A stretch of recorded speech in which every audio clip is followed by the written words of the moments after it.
Macam mana dengan suara? Clear ya? Dengar? Yang dalam Zoom? Dengar. Alhamdulillah.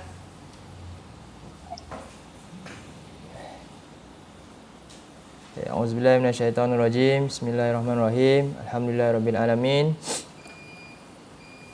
Hamdan hamidin, hamdan syakirin, hamdan yuwafi ni'amahu wa yukafi'u mazidah. Ya Rabbana lakal hamdu kama yanbaghi li jalali wajhikal karim wa azimi sultanik. Allahumma anfa'na bima 'allamtana wa 'allimna ma yanfa'una wa zidna ilma.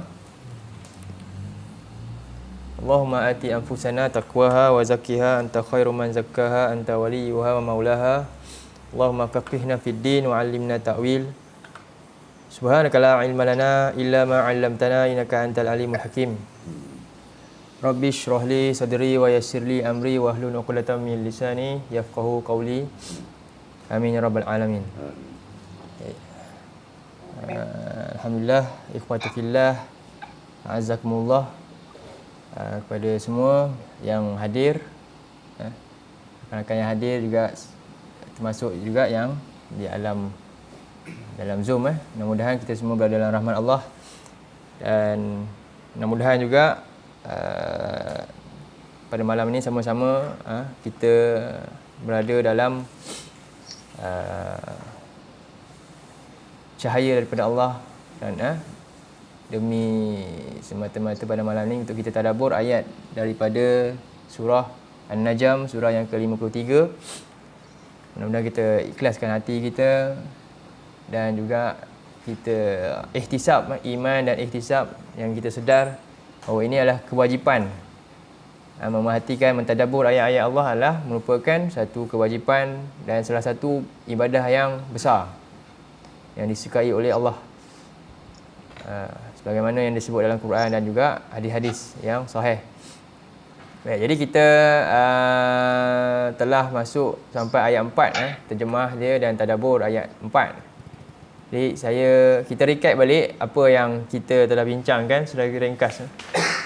Jadi secara surah An-Najm adalah salah satu daripada 15 surah yang Allah mula dengan fawatih dia, pembuka dia dengan sumpah. Ada 15 surah dalam Quran yang Allah dibuka dengan sumpah ni. 15 surah. Maknanya sumpah ni dia itu ada tu qasam, iaitu partikel ataupun alat sumpahnya, iaitu wa.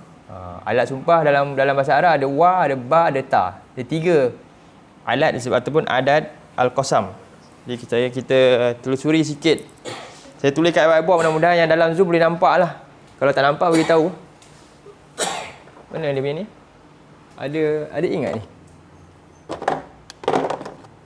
Tadi. Ada ingat? Semua ada ink ni? Ada kot Jadi surah yang dimula dengan qasam ni ada Qasam qaf simim. qaf simim. Dia kata tak ada. Ni ada. Ada tu qasam. Ada tu qasam ni maknanya apa? Alat ataupun partikel sumpah. Iaitu makna dia apa? Makna dia demi. Jadi demi. Makna dia kita terjemah dengan makna apa? Makna dia dalam terjemahan demi. Takut tak dengar. Demi. Jadi demi ni dia ada, pertama dia ada wa. Ada contohnya apa? Wal asr, kan? Wal asri, demi masa. Ataupun tallahi contohnya, demi Allah. Adapun billahi, billahi. Okey, yang ni adat qasam. 3 ni ada 1, 2. Ini waw, ba dan ta ni nama dia adatul qasam, iaitu alat untuk mensumpah. Jadi demi ni ayat-ayat yang Allah buka, ayat Quran, ayat Al-Quran yang dibuka dengan sumpah ni ada berapa? Ada 15 surah atau surah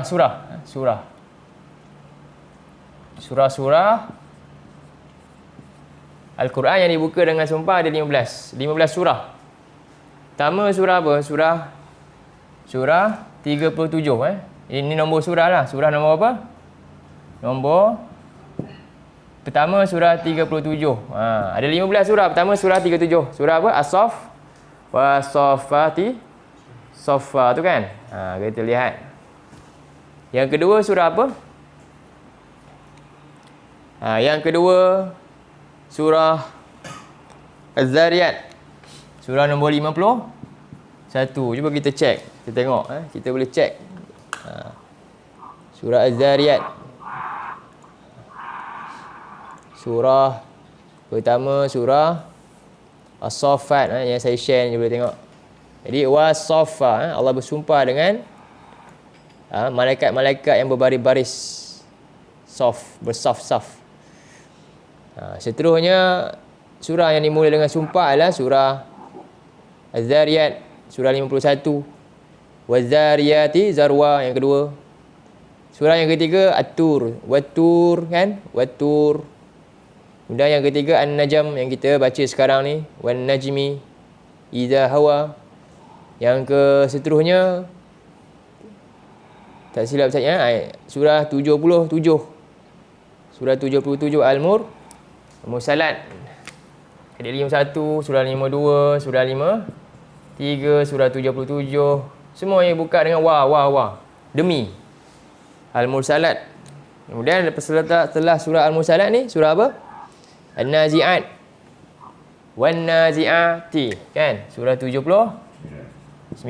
Setelah An-Nazi'at ni banyak ni. Surah apa? Al-Buruj. Al-Buruj was-sama izatil buruj. Lepas Al-Buruj At-Tariq was-sama Wat-Tariq. Surah 86. Lepas At-Tariq surah Al-Fajr 89. Lepas Al-Fajr Asy-Syams. Al-Balad tak Asy-Syams Wasyamsi wa duhaha. Surah Syams surah nombor 91. Lepas Asy-Syams Al-Lail. Al-Lail surah 92. Kemudian Ad-Duha surah 93. Dah berapa surah dah? 12. 1, 2, 3, 4, 5, 6, 7, 8, 9, 10, 11, 12. Tinggal lagi 3 surah. Lepas surah tu surah apa? At-Tin. Surah 95. Lepas surah At-Tin ada lagi tak? Wal-Adiyat. Surah 100. Kemudian dan terakhir 103. 103. Jadi ada berapa surah? 15 surah yang dibuka dengan adatul qasam. Wat-Tur, kemudian Waz-Zariyat, kemudian Was-Saffat, Wan-Najmi, Wal-Mursalat, Wan-Nazi'at. Lagi Was-Sama'i Zatil Buruj, Was-Sama'i Wat-Tariq, Wal-Fajr. Kemudian Wasyamsi wa duhaha wal-laili idza wal-laili bukan. Apa ayat dia? Surah Al-Lail apa? Wal-laili idza yaghsha kan? Lepas tu wad-duha, wat-tini waz-zaitun, kemudian wal-'adiyat dan wal-'asr. Okey. Ni kita belajar qasam dulu ni ya. Kemudian apa fungsi qasam ni? Apa fungsi qasam? Jadi cara manusia ni berinteraksi dia ada tiga jalan kan? Jenis manusia ni ada 3. 3 kategori 1, 2, 3. Saya yang dalam Zoom boleh nampak Kategori manusia ni dalam mereka bercakap ada 3. Satu, Khalil.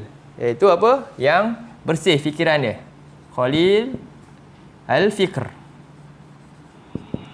Iaitu fikiran kosong. Fikiran dia kosong. Jadi yang ini apa? Bagi maklumat masuklah. Faham Cakap ke dia? Pergi ambil tu, okey. Dia tak ada persoalan dah, contohnya. Kita beritahu dia, nama saya sekian-sekian. Okey. Dia tanya, begitu saja. Jadi yang ini, kategori pertama yang mana? Banyaklah urusan kita. Sekadar just satu hala saja. Beritahu maklumat dan dia pun terus terima maklumat. Okey. Ni namanya fikiran dia kosong je. Yang kedua, nama dia apa? Mutaraddidun.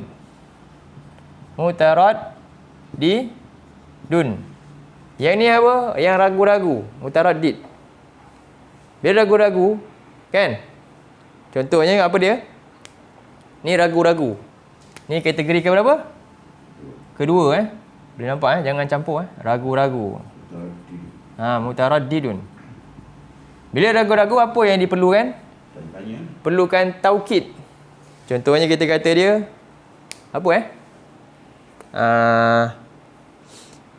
semalam, kan, kita kata semalam ada apa? Ada pesta kat tempat sekian-sekian lah. Dia kata betul ke? Betul. Itu nama dia apa? Ataupun semalam saya pergi sana, pergi sekian-sekian. Dia tak percaya, dia kata betul, sungguh. Maknanya apa? Perlu apa? Taukid. Ni level 2. Maka bila ni taukid. Taukid ni sebab tu ada inna sesungguhnya, kan, dalam Quran kan. Kadang-kadang ada macam tu. Innallaha wa malaikatahu. Seolah ada orang yang ragu-ragu. Allah ni dan malaikat ni betul-betul ke selawat? Betul-betul ke? Kan? Sebab tu Allah bagi innallah. Contohnya, kan? Jadi dia perlukan penguat taukid. Ini kategori kedua. Yang ketiga last sekali apa? Yang ni yang perlukan sampai apa? Tahap paling tinggi sekali. Munkirun. Ni orang yang apa? Munkir maknanya apa? Langsung tak percaya. Bila tak percaya, kan? Kita nak kata apa? Betul, demi Allah saya datang. Betul tak? Demi Allah saya buat. Demi Allah saya tak curi, contohnya. Aku tak percaya, mesti kau yang curi. Demi Allah saya tak curi. Maka itu perlukan apa? Perlukan apa? Sumpah. Sumpah paling tinggi sekali. Tahap paling level orang tak percaya ni perlukan apa? Sumpah. Faham? Ini tahap dia. Jadi dia perlukan, ini tahap ni apa? Menolak terus. Menolak maklumat. Dia tolak maklumat, tak nak terima langsung. Maka maklumat tu betul dia tolak. Maka ini Allah, ni kategori apa? Perlukan sumpah. Baik, faham? Jadi inilah dia. Banyak surah-surah, ada 15 surah yang menggunakan jalan ini. Dan maknanya menunjukkan apa? Penegasan yang dalam surah ni. Okey. Sumpah ni diperlukan apa benda? Dia ada kategori untuk sumpah ni dia perlu ada 4 benda. 1, 2, 3, 4. Dalam bab sumpah ni kalau baca bahasa Arab dia ada 4 benda yang perlu ada dalam sumpah. Baru kita faham ayat ni. Kita nak baca ni surah An-Najm ni. Dan surah-surah lain nanti kita mudahlah nak nampak. Okey. Yang dalam Zoom nampak Saya punya ni gambar ke? Nampak dah whiteboard saya saya tulis. Okey. Jadi sekarang kita nak bagi 4 ni yang mana pertama sekali bila nak bersumpah mesti ada yang bersumpah. Nama dia apa? Muksimun. Muksimun. Iaitu yang bersumpah tersebut. Jadi dalam konteks ayat ni siapa yang bersumpah? Bila sebut wan najmi, siapa yang bersumpah? Allah yang bersumpah. Jadi dan kekuatan sumpah ni siapa? Terletak pada siapa yang bersumpah. Betul tak? Kalaulah contohnya yang bersumpah ni adalah polis ke, kan, atau ketua-ketua, mestilah apa? Tahap dia, level dia tinggi lah. Betul tak? Kalaulah contohnya kita ni tiba-tiba seorang tu yang dikenali sebagai pencuri, dia bersumpah, kita nak percaya tak? Ha? Kan? Kita ambil dia sebagai saksi dan dia pun bersumpah. Orang lain percaya tak? Dia ni ada rekod buruk lah. Kita nak percaya tak dengan sumpahan dia? Tak lah. Lagi orang tu lagi banyak apa? Kelemahan, lagi sumpahan dia tu tak ada dia. Lagi rendah tahap. Sekarang ni yang bersumpah siapa? Hoi, lagi nak main-main tak sumpah ni? Lagi tak boleh main. Sebab apa? Dia adalah Al-Haq. Allah yang paling agung yang cipta alam. Lagilah sumpah dia tidak patut boleh dipertikai langsung. Sumpah Allah. Boleh faham? Dan sumpah Allah, hanya Allah saja berhak untuk bersumpah kepada apa? Seluruh makhluk yang dicipta. Kita boleh tak sumpah dengan benda lain? Haram, hukumnya haram, tak boleh. Kita boleh sumpah dengan nama Allah sahaja. Okey. Jadi ini yang pertama, perlu ada yang bersumpah. Siapa? Allah. Yang kedua ada tu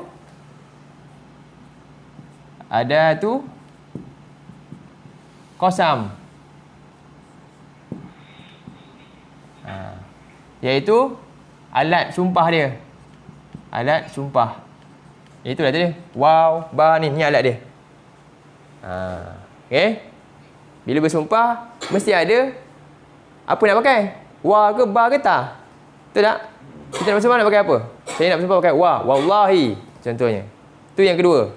Jadi bersumpah pertama mesti ada orang yang bersumpah. Yang kedua mesti ada alat dia. Yang ketiga dia ada muqsamun bihi.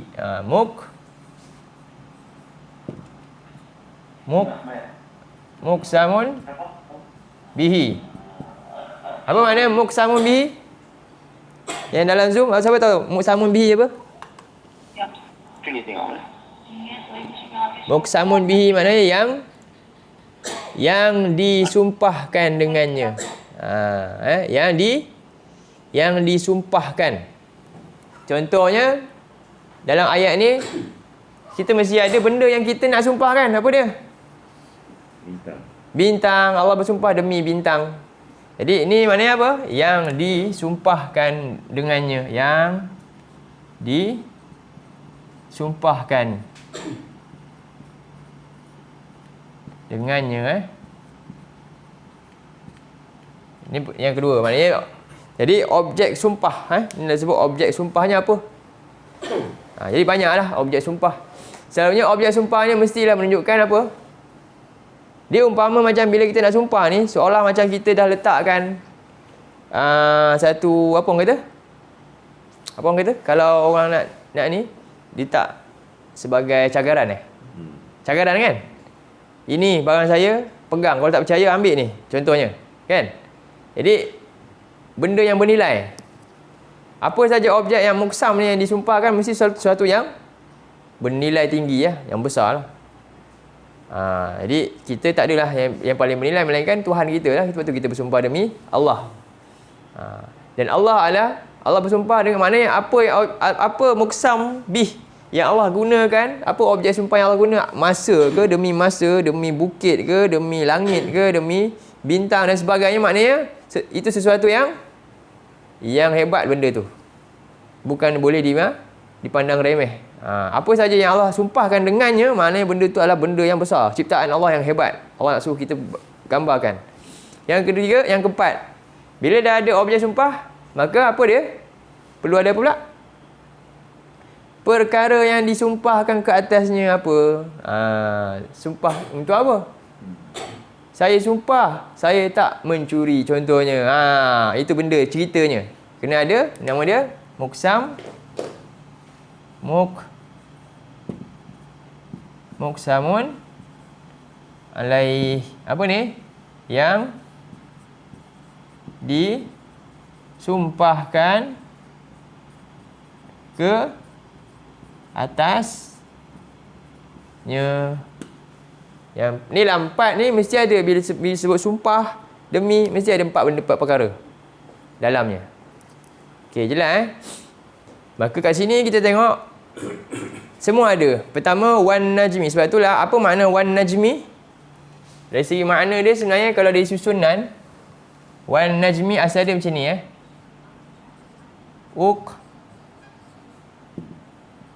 uqsimu bin najam. Uqsimu bin najmi. Apa makna dia? Uqsimu ni apa? Aku bersumpah dengan bintang. Asal dia macam ni. Asal dia macam ni lah. Ada fi'il ni fi'il. Asal dia macam ni Uqsim. Kali satu. Aku bersumpah dengan asal dia macam ni. Jadi bila nak ringkas pasal orang Arab ni, apa dia buang? Dia buang ni. Ni dia. Dia buang, dia ganti dengan adat tu. Adat apa dia? Wa. Bila wa, ba ni pun dah tak ada dah. Jadi tinggal apa? Wan najmi. Faham? Itulah asal. Jadi kita nak cerita pasal bahasa sikit sebab dah lama dah kita tadabbur ayat je kan. Ini penting untuk kita jadikan bekalan untuk memahami sastra Arab ni ya. Terutamanya Quran. Hebatnya dia punya cerita. Ni lah cerita pasal sumpah qasam. Jadi dengar mudah-mudahan yang dalam Zoom. Yang ini keterangan sikit. Jadi sekarang kita dah tahu dah. Allah bersumpah demi siapa? Demi bintang yang diciptakan iza hawa ketika bintang itu terbenam. Ini sumpahan Allah. Jadi terbenam itu dimasukkan ada maknanya apa? Hebatnya bintang tu. Allah menunjukkan manfaatnya bintang. Dia ada 3 perkara. Hawa ni, dia ada 3 perkara yang ditafsirkan, iaitu yang dimasukkan bintang yang terbenam ni ialah bintang di waktu pagi.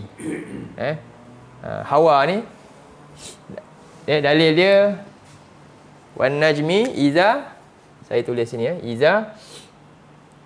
Hawa ni dia yang pertama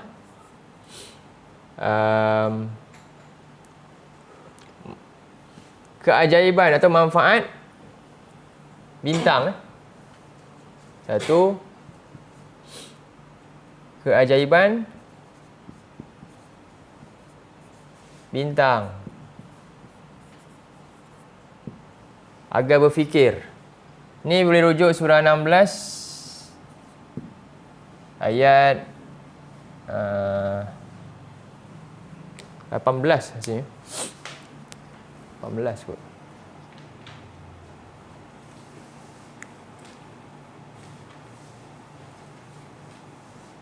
Ayat 12 tu. Ni dalil dia ayat 12. Ni pendapat pertama. Wan najmi iza hawa ni maksudnya bintang yang biasa, bintang yang terbenam sebelum munculnya waktu pagi. Jadi bagaimana Allah menguruskan makhluk dia begitu dengan aturan, dan bintang ni menjadi pelbagai manfaat untuk manusia. Orang-orang Arab ni memang mereka gunakan bintang ni juga. Zaman orang Quraisy ni dulu, mereka menggunakan kelebihan ni, manfaat bintang ni untuk membantu mereka dalam banyak urusan, jalan dan sebagainya. Kita tengok surah 16 ayat 12. Jadi Allah kata wasakhkhara lakumul laila wan nahara wasyamsa wal qamar. Dan dialah yang telah menundukkan ataupun sakhkhara ni juga apa? Makna juga drive. Allah yang mengaturkan, memandu, membawa untuk kamu malam ni dan siang, iaitu perubahan dan matahari dan bulan. Jadi semua ni objek-objek yang Allah pernah sumpahkan ni, besar ni. Wal-lail wasyams, kan? Semua objek yang Allah sumpahkan. Jadi termasuklah bintang, wan nujum musakhkharatu bi amri, yang semuanya diuruskan dengan perintah Allah. Untuk apa? Untuk manfaat ni semua apa? Untuk keperluan manusia. Kalau tak ada bintang ni, adalah kekurangan. Tak lengkaplah kehidupan ni. Inna fi dzalika laayatin liqaumin yaqilun. Semua inilah merupakan tanda-tanda kekuasaan, tanda-tanda rahmatnya Allah kepada kaum yang hanya mereka mahu berfikir tentang ni. Yaqilun. Itu. Yang kedua, pendapat kedua, bintang itu menunjukkan tempat apa? Dua. Pelempar syaitan, tempat hifzah, tempat perlindungan dan menjaga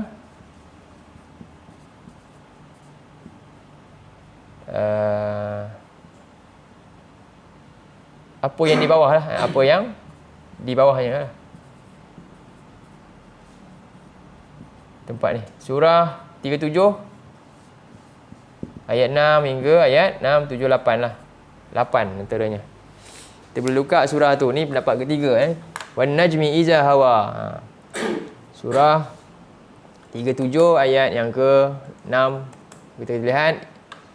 Inna zayyana sama'a dunya bi zinatinil kawakib. Sesungguhnya kami telah hiaskan langit dunia ini dengan perhiasan bintang-bintang. Jadi nama bintang ni banyak dalam Quran. Antaranya kawakib. Nujum menunjuk pada isim jins yang memang menunjuk pada bintang.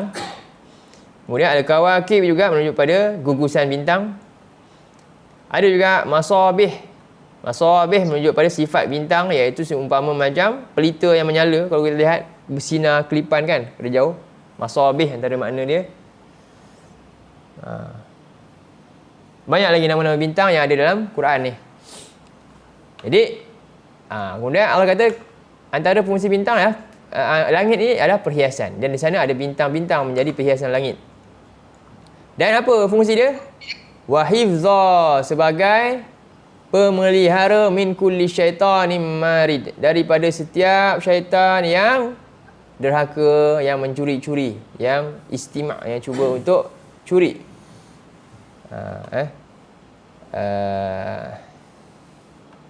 Mencuri dengar berita langit. Jadi la yasma'una illa mala'il a'la wa yukdzafuna min kulli janib. Mereka tak dapat memasang telinga nak dengar lagi percakapan penduduk langit yang tinggi, dan mereka akan direjam daripada setiap penjuru. Ini fungsi yang ni antara kedua kemuliaan yang disebutkanlah tentang Allah bersumpah demi bintang yang mana? Bintang yang pertama, bintang yang biasa yang terbit waktu fajar yang kita boleh nampak. Ataupun Allah bersumpah demi bintang yang mana? Bintang yang mana fungsi dia untuk menjaga langit daripada sebarang pencerobohan daripada syaitan yang derhaka ni, lalu diremparkan dengan api iaitu ekor api. Api ni maknanya api yang keluar daripada bintang, bukan bintang tu. Percikan api. Yang ketiga, pendapat yang ketiga merujuk pada bintang yang mana? Tempat turunnya Al-Quran, wahyu. Ini dalil dia dalam surah 56 ayat yang ke-75 sampai ayat 81. Dan yang ketiga paling kuatlah pendapat dia, paling kuat dan sesuai dengan ayat. Sebab kita kena nak tengok balik ni, muqsam alaih ni yang mana? Maka kita tengok muqsam alaih nanti adalah yang paling dekat dengan dalil yang ketiga. Cuba tengok dalil ketiga, surah menjadi apa? Tempat turun wahyu. Surah 56 ayat 75 hingga 81. Cuba kita tengok ayat ni. Surah 56 Al-Waqi'ah ayat 75. Kita tengok Allah bersumpah ni. Jadi kena yang paling tepat yang ni lah. Sebab tu ni pendapat paling kuat dalam tafsiran tentang apakah maksud wan najmi iza hawa. Bintang yang mana? Rupanya bintang yang dimasukkan adalah bintang yang berkaitan dengan penurunan wahyu. Tempat yang tinggi bintang ni. Sebab itu dalam ayat ni juga Allah uqsim, Allah bersumpah dan kata, dan maka sesungguhnya aku bersumpah demi mawaqi', apa dia? Tempat-tempat dan masa-masa. Mawaqi' ni maknanya terjadinya di bintang-bintang itu, turunnya Quran dia masukkan tafsiran dia. Mawaqi' ni adalah isim makan ataupun isim zaman. Contohnya bila ada mim ni, contohnya tempat sujud atau masa sujud kita sebut apa? Masjid kan? Masjid tempat sujud, ataupun tempat makan, masa makan, mat'am. Begitu juga mawaqi' tempat terjadinya, iaitu wahyu, penurunan wahyu. Di mana? Itu nujum, di tempat bintang-bintang. Kemudian wa innahu laqasamul law ta'lamuna azim, dan sesungguhnya sumpah Allah ini, kalaulah kamu ada ilmu, pasti kamu akan rasa sumpah ini sangat agung. Kalau kamu ni ada ilmu, kamu ni ada hati yang apa orang kata ulul albab, yang jernih, yang beriman sungguh-sungguh, pasti kamu akan rasa apa? Sumpah Allah ni sangatlah agung. Tapi kalau kamu jahil, kamu tak peduli, kamu tak rasa apa-apa lah. Dirasai hanya oleh siapa? Orang yang ada ilmu dengan Quran ni. Dan Allah kata apa lagi? Innahu laqur'anun karim. Sesungguhnya apa yang disumpahkan ni adalah yang turun dari langit yang tinggi, yang mulia ni adalah apa? Bacaan yang sangat mulia. Yang sangat-sangat berharga. Fi kitabim maknun, di dalam kitab yang sangatlah dijaga rapi, terpelihara. La yamassuhu illal mutahharun. Tidak ada yang dapat menyentuhnya, mengubahnya ataupun melakukan apa-apa sahaja untuk menghilangkan keasliannya, melainkan mutahharun, makhluk yang Allah sucikan. Jadi dari dalil ini, pertama sekali makna yang tepat apa mutahharun ni? Al-mutahharun dirujuk pada malaikat lah. Malaikat-malaikat yang disucikan. Itu yang dimaksudkan makna dia. Namun ada juga yang kiaskan dengan hal ni, yang mengatakan apa dia? Al-Quran tidak boleh disentuh berdasarkan dengan hujah. Itu dalam bentuk kias lah. Kias. Quran ni, mushaf ni suci, maka kita kena apa? Kalau ada junub ke ada apa, tak boleh sentuh kan Quran. Itu adalah orang kata fiqh lah, hukum fiqh. Mazhab masing-masing lah. Ada yang pendapat makruh, ada yang pendapat tak boleh dan sebagainya. Ada yang kata harus saja. Ada yang kata haram pun ada. Ya betul. Haram menyentuh. Tapi untuk yang junub lah. Tetapi yang pendapat kata nak wajib untuk baca Quran, wajib wuduk, itu tepat tak? Itu tak. Tak wajib lah nak baca Quran wuduk. Dalam mazhab Syafi'i itu adab yang disukai baca Quran apa dia? Mulia ni, berwuduklah dulu, barulah baca. Tapi kalau lah tak wuduk, haram tak baca Quran? Tak wuduk. Tapi kita bukannya ada hadas besar. Faham tak? Tak ada pun. Boleh tak? Boleh, tak ada masalah pun. Boleh. Jadi itulah mutahharun ni adalah daripada malaikat lah. Tanzilun min rabbil alamin, penurunan daripada Allah, Tuhan yang mencipta alam ini. Afa biha, lalu Allah bertanya ini, afa bihadzal hadisi antum mudhinun, maka apakah dengan Quran ini, hadis ni adalah seluruh yang dalam Quran ni, kisah-kisah dalam Quran, cerita wahyu yang ada 6235 ayat, kamu nak buat main-main, kamu nak ambil sambil lewa. Mudhinun ni maknanya apa? Buat rasa macam baca skrip je. Adakah kamu nak buat macam tu dengan Quran yang mulia tadi ni? Kamu buat Quran macam kamu nak baca komik, macam baca buku-buku lain. Kamu buat Quran macam kamu, kan? Bahkan kita baca buku teks sekolah lebih hebat daripada baca Quran. Betul tak? Kita nak dapat A punya pasal, kita baca buku tu jauh lebih hebat daripada kita baca Quran. Maka kita telah buat apa? Mudhinunal Quran. Kita adalah orang-orang yang ambil sambil lewa dengan Quran. Pernah sedar tak benda tu? Cuba kita buat perbandingan buku yang lain selain dari Quran, kita buat macam mana? Cara kita berinteraksi dengannya, menghayatinya bagaimana? Kan? Yang lain kita baca WhatsApp dengan penuh fokus. Tapi kita mudhinuna bil Quran, kita bersambil lewa dengan Quran.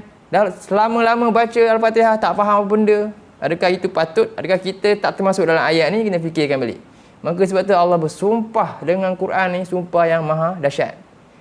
Hanya difahami sumpah ni sangat dahsyat oleh siapa? Ta'lamun, orang yang ada ilmu dengan Quran. Maka kita wajib untuk berilmu dengan Quran. Ini nak faham Quran tak nak, contohnya. Wajib untuk difahami, bukan untuk dibaca sahaja. Hanya orang faham Quran yang ada ilmu dengan Quran akan rasa Quran ni sangatlah azim. Bila Allah sumpah dengan Quran, sangat agung sumpahan tu. Dan dia tak boleh main-main. Jadi ini kita kena sedar. Inilah sumpah wan najmi iza hawa. Boleh faham ayat pertama yang kita bincang hari ni. Ayat seterusnya, apa muqsam bih dia? Apa yang Allah sumpahkan dengan bintang ini? Apakah tajuk dia?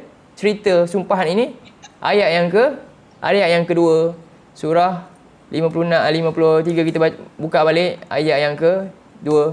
Allah kata apa? Ma dhalla sahibukum wa ma ghawa. Ma, Allah nafikan. Jadi sumpah inilah dia. Ni semua nama dia muqsam alaihi. Inilah sumpahan yang Allah sumpahkan ke atasnya. Inilah perkara cerita utama dia. Ini cerita ni. Inilah isi dia. Isi perkara yang disumpahkan oleh Allah. Iaitu tentang pembawa risalah. Iaitu Rasul. Jadi, dia ada risalah ni, dia ada apa? Dalam Quran ni, cerita paling utama Quran adalah apa? Dia ada tiga kan?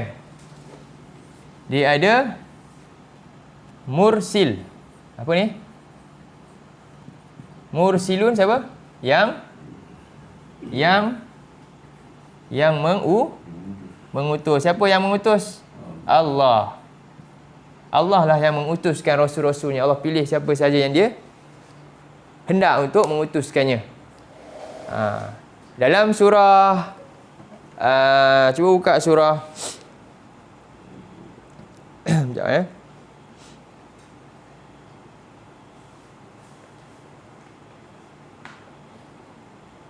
Al-Hajj ayat 75. Surah Al-Hajj surah 22 ayat 75. Kat situ ada ayat Al-Hajj ayat 75. Jadi Allah kata apa? Allahu yastafi minal malaikati rusulan wa minan nas. Allah lah yang memilih daripada kalangan malaikatnya untuk menjadi utusan Rasul. Dan juga daripada kalangan manusia. Jadi Rasul ni ada dua, daripada kalangan malaikat utusan di langit dan manusia utusan di bumi. Siapa yang pilih? Allah pilih. Jadi Allah ni mursil. Allah lah yang mengutuskan para rasulnya dari kalangan malaikat dan dari kalangan manusia. Dan apa yang Allah berikan utusan, mesti ada apa barang utusan dia? Nama dia apa? Risalah. Apa risalah? Al-Quran was sunnah. Itulah risalah. Alat barang yang diutuskan apa? Iaitu risalah, iaitu Quran. Dan yang ketiga, yang nak membawa barang tersebut siapa? Ini nama dia apa? Mursalun. Siapa? Para dia sebut Rasul. Yang ketiga disebut Rasulun. Rasul. Jadi Allah lah yang memilih sesiapa untuk dia jadikan pembawa risalahnya, itu wahyu. Daripada kalangan malaikat dan manusia. Jadi siapakah malaikat yang dipilih? Iaitu Jibril lah. Baik, kita balik pada surah 56, 53 kita, ayat yang ke-2 tadi. Jadi Allah kata, ma dhalla sahibukum. Sahib, Allah gunakan perkataan sahib ini, kum ini, kum, kalau kita tengok domain kum ni rujuk pada, siapa boleh kata? Kum ni rujuk pada siapa? Kita semua ke? Kum. Siapa ni? Kitab dia siapa? Yang dalam Zoom boleh jawab? Tak ada yang boleh jawab. Kum ni rujuk pada siapa? Musyrikin Mekah. Bukan sahabat Nabi lagi. Kum ni semua orang jahiliah tu. Orang Arab jahiliah yang dekat Mekah tu, itu dia. Kum ni rujuk pada mereka semua. Tapi Allah guna perkataan apa kum ni? Allah nisbahkan, Allah sandarkan dengan sahib. Seolah apa? Jadi Nabi ni dia datang bawa benda, bukan nak bermusuhan, bukan nak jadi lawan Nabi. Nabi nak jadi apa? Nak jadi kawan. Faham tak? Saya datang nak kawan, tiba-tiba orang nak bunuh saya, orang nak musuh saya. Betul tak? Kita datang nak kawan, nak buat baik dengan orang, tiba-tiba orang nak musuh kita. Betul tak? Patut tak? Sebab tu Allah kata kepada Abu Jahal, kepada orang Arab, yang kamu dah kenal Nabi lama dah. Dah lama Allah kenal Nabi. Nabi dah duduk lama dengan mereka. Cuba kita buka surah 10 ayat 16. Surah 10 ayat 16. Jadi tak patut tiba-tiba seorang yang dianggap sahabat sebenarnya Allah gunakan. Sebab apa? Sahabat ni maknanya sesuatu yang telah lama kamu kenal dia. Kamu gelar dia Al-Amin, kamu sanjung dia. Bahkan kamu pilih dia pula ketika nak pindah Hajarul Aswad. Semua setuju pula tu. Semua setuju Nabi ni kan. Semua percaya dah dengan Muhammad sallallahu alaihi wasallam ni masa zaman sebelumnya. Sebab tu Allah kata dalam ayat ni apa? Cuba tengok ayat ni.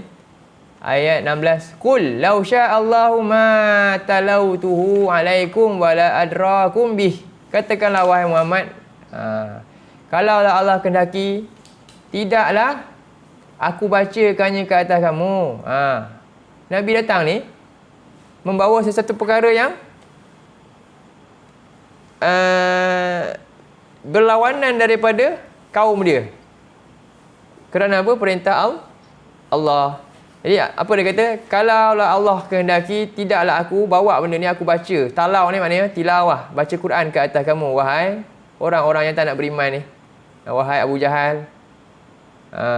Bukan aku baca ni sebab apa? Sajanya nak sakitkan hati kamu, bukan. Memang itu perintah Allah. Aku bawa ni. Wala adrakum, dan tidaklah aku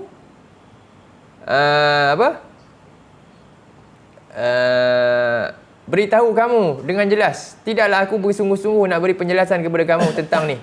Tak. Tapi aku buat ni sebab kerana perintah Allah, bukan sebab aku saja nak bermusuhan, bukan. Jadi kemudian apa Allah kata? Faqad labistu fikum umuran min qablihi. Sedangkan kamu pun dah kenal aku tinggal dengan kamu lama dah. Lama dah masa aku tinggal dengan kamu sebelum ni. Betul tak? Kamu nampak ke aku ni nak menipu? Aku bawa ni benda palsu ke? Macam tu seolah-olah.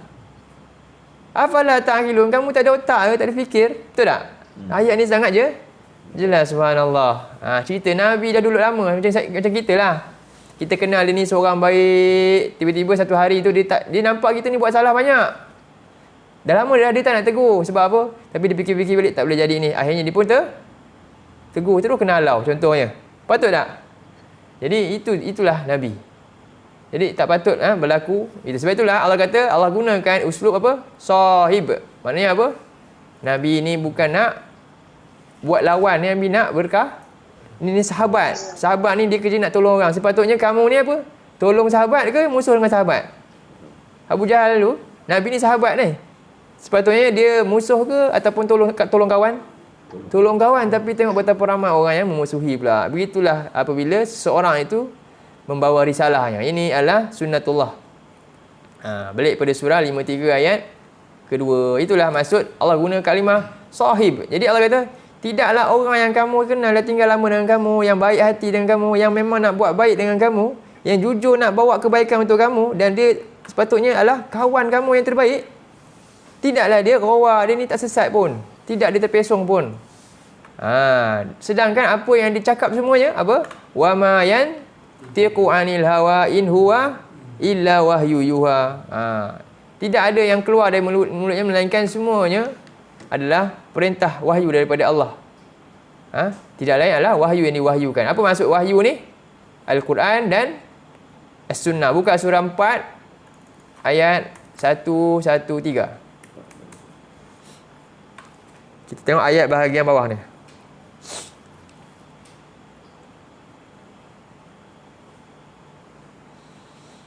Tengok ayat ni. Ayat ni cerita tentang ada rancangan jahat orang-orang musyrikin dan musuh-musuh Nabi ni untuk apa? Memaksa ataupun cuba untuk menyebabkan Nabi terseleweng dengan macam-macam kaedah, supaya akhirnya Nabi ni tidak bercakap dengan wahyu lagi. Nabi cakap dengan apa?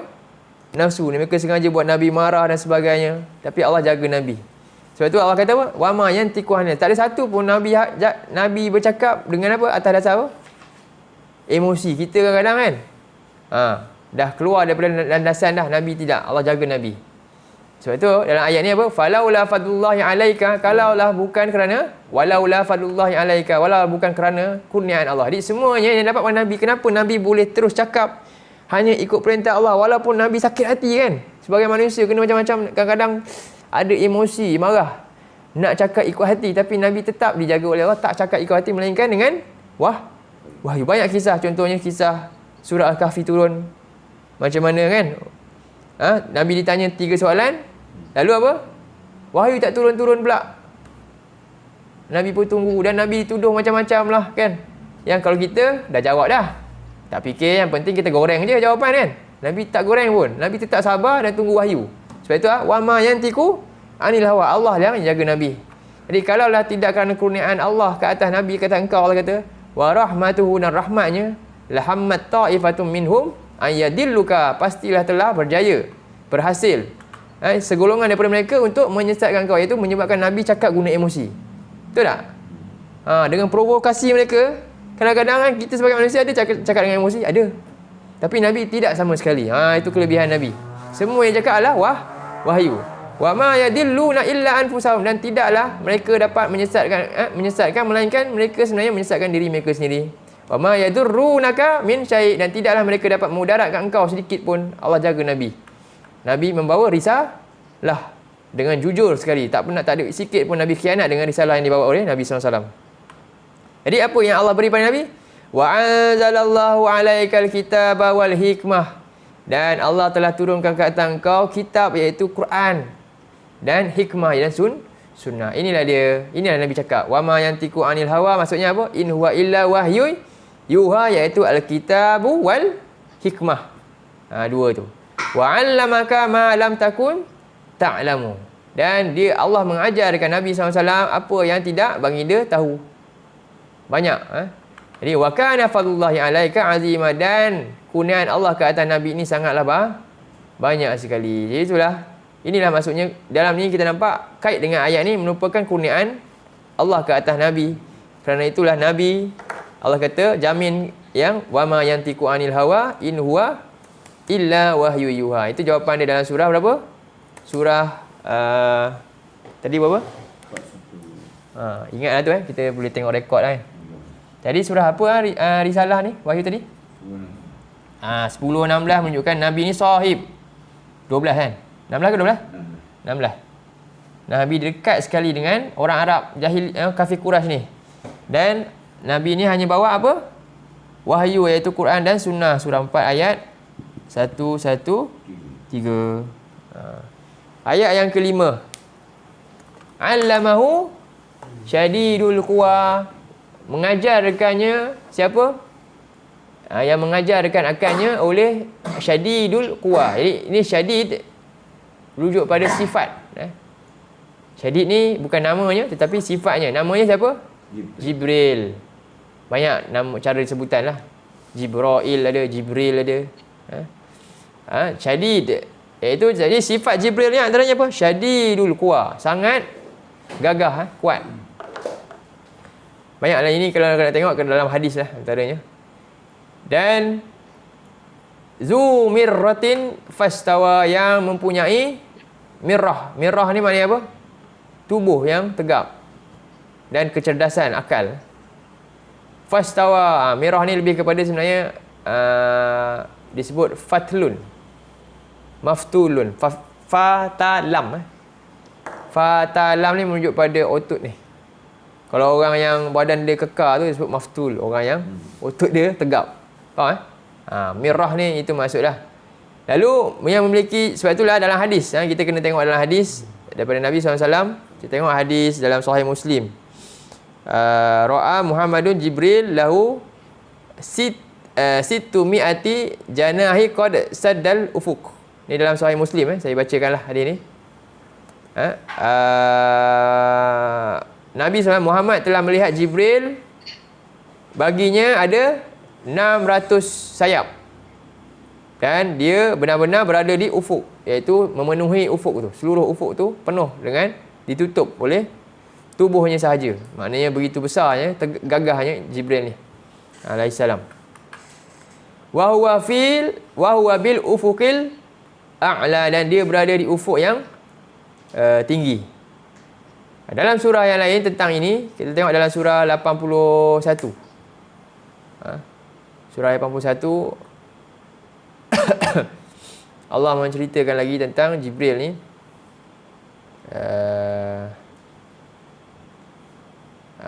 Allah memuji. Ini sifat Jibril yang lain dalam ayat yang lain.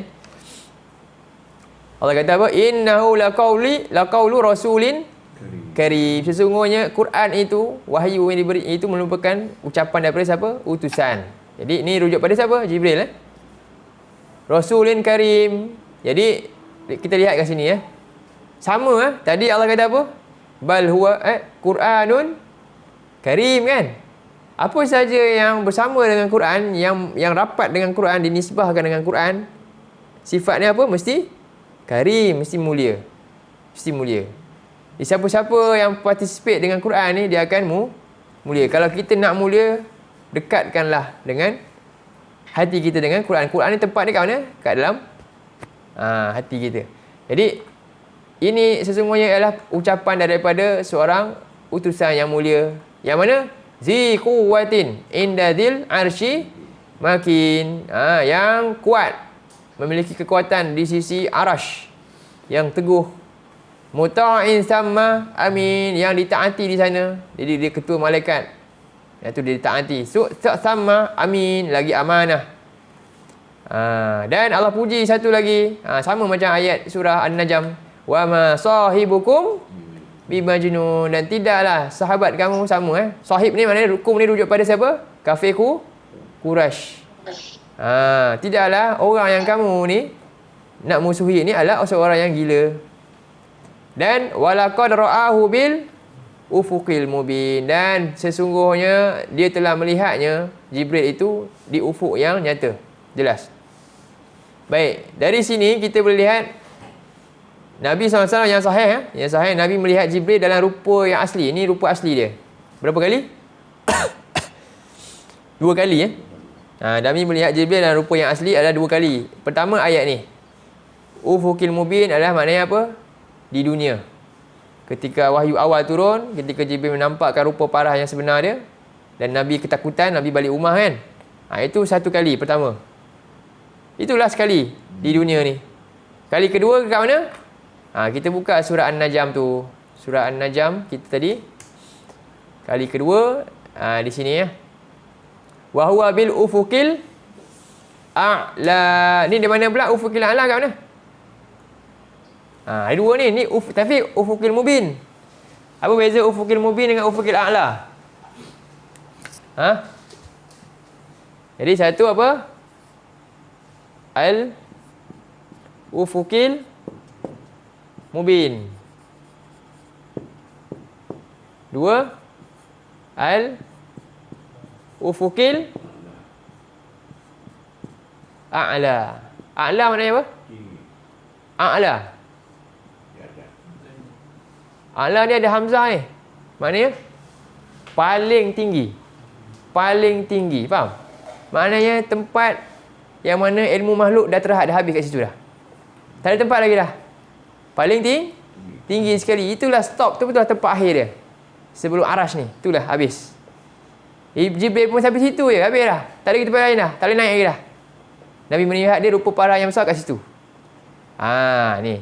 Jadi wa huwa bil ufuqil a'la, sedangkan dia dalam keadaan berada di ufuk yang paling tinggi, iaitu di Sidratul Muntaha. Jadi 2 kali Nabi lihat Jibril, satu di ufuk mubin, iaitu di ufuk dunia, di ufuk dunia, satu lagi di ufuk langit ke-7. 2.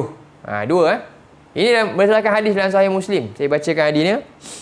Nabi SAW, Nabi sebutkan innama, ketika Aisyah ditanya, lalu Nabi jawab, berapa kali jumpa ni? Berdasarkan ayat dalil ni, surah 81 ayat 26 tadi dengan surah 53 ayat yang ke-7. Lalu Nabi menjawab, innama huwa Jibril, sesungguhnya dia adalah Jibril. Nabi kata, lam arahu ala suratihi allati khuliqa alaiha, tidaklah aku pernah melihatnya dalam rupa yang asli, ghairu hataini, selain daripada 2 ini, al-marratain, selain daripada 2 kali je aku jumpa. Nabi kata, hataini marratain, aku hanya jumpa dia dalam rupa asli 2 kali saja.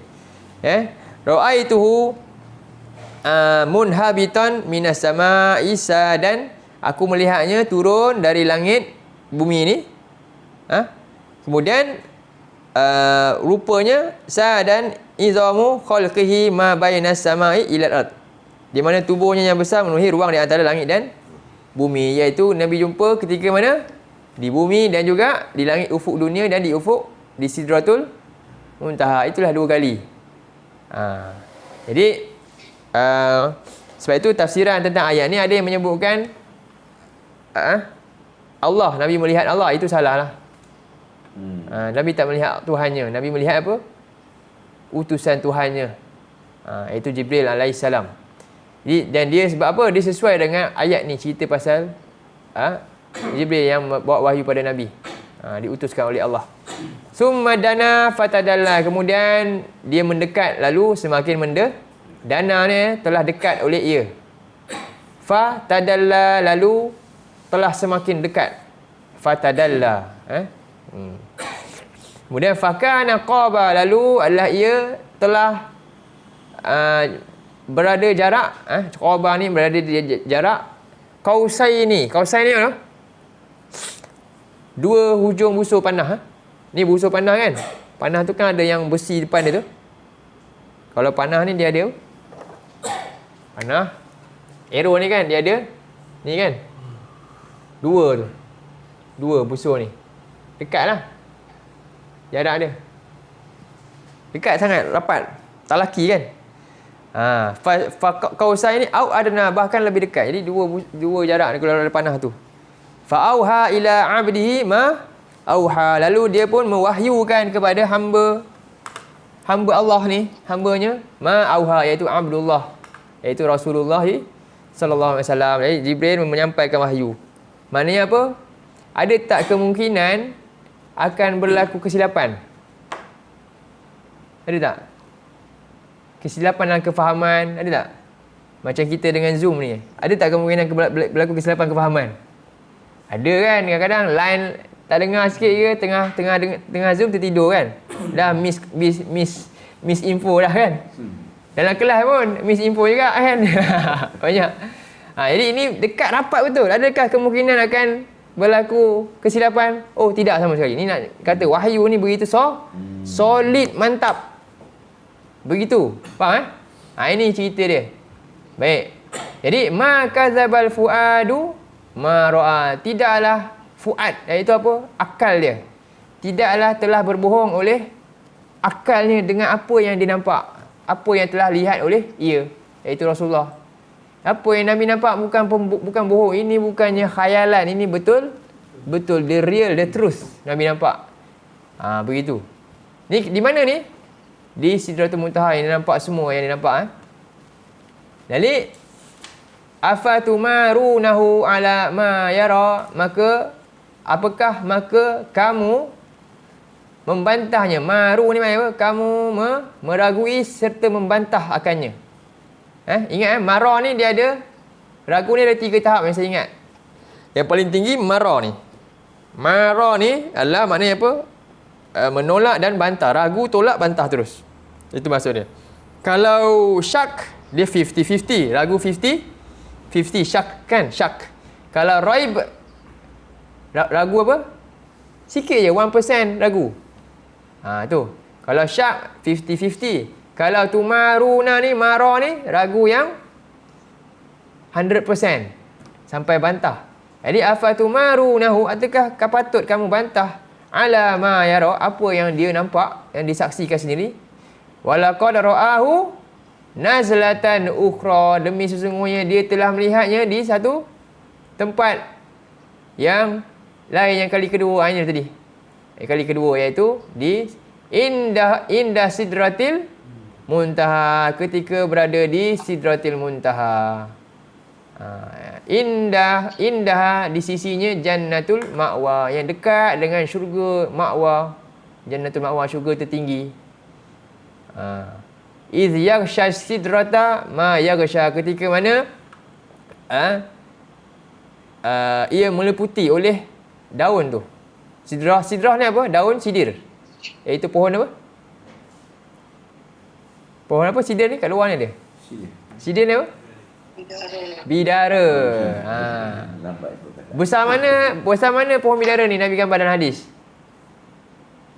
Daun bidara kecil je kat luar tu kan? Dia kecil-kecil kan? Ni bidara ni besar mana? Telinga gajah besar. Faham? Daun dia kecil ni. Kalau yang tu besar telinga gajah kan, besar. Maknanya pokok dia, dahan dia besar mana? Ranting dia besar mana? Tak tahu lah besar mana kan? Besar lah. Nabi gambar kan dia besar. Bidara pokok daun dia kecil-kecil je. Sekarang ni Nabi kata besar daun ni sebesar telinga. Umpama macam tu. Bayangkanlah ni nampak apa yang Nabi nampak di atas tu. Ni tempat tertinggi dah ni. Jadi ketika ia meliputi akan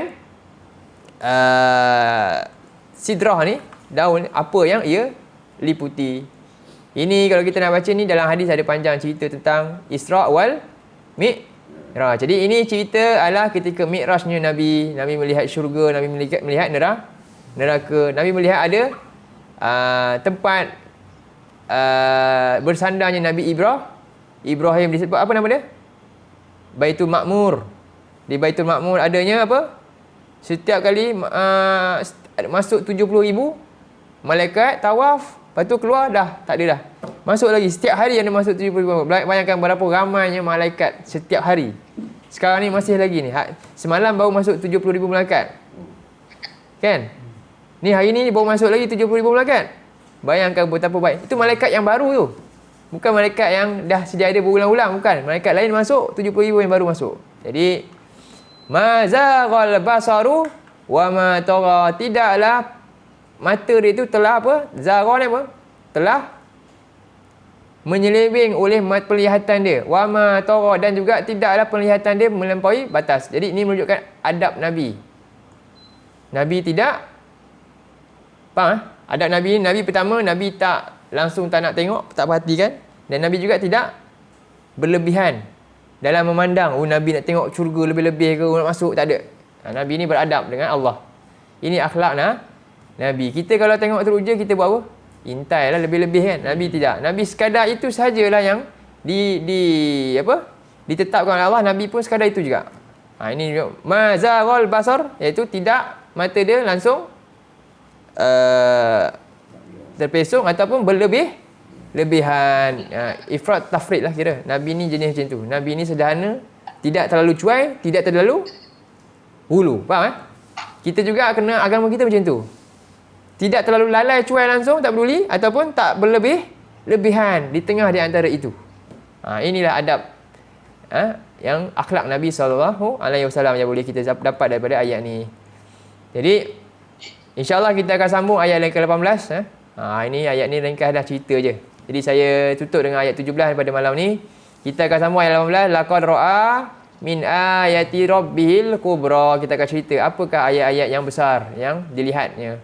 InsyaAllah pada aku qauli hadza wa astaghfirullah azim li wa lakum. InsyaAllah video ni mungkin kalau tak clear dekat sini sebab saya berdiri tulis kat whiteboard, suara mungkin tak dengar sangat. Jadi boleh dengar nanti video daripada Haji Adam lah, dia rekod, dia akan hantar dalam grup lah insyaAllah. Aku qauli hadza wa astaghfirullah azim li wa lakum. Wabillahi taufiq wa hidayah. Assalamualaikum warahmatullahi wabarakatuh.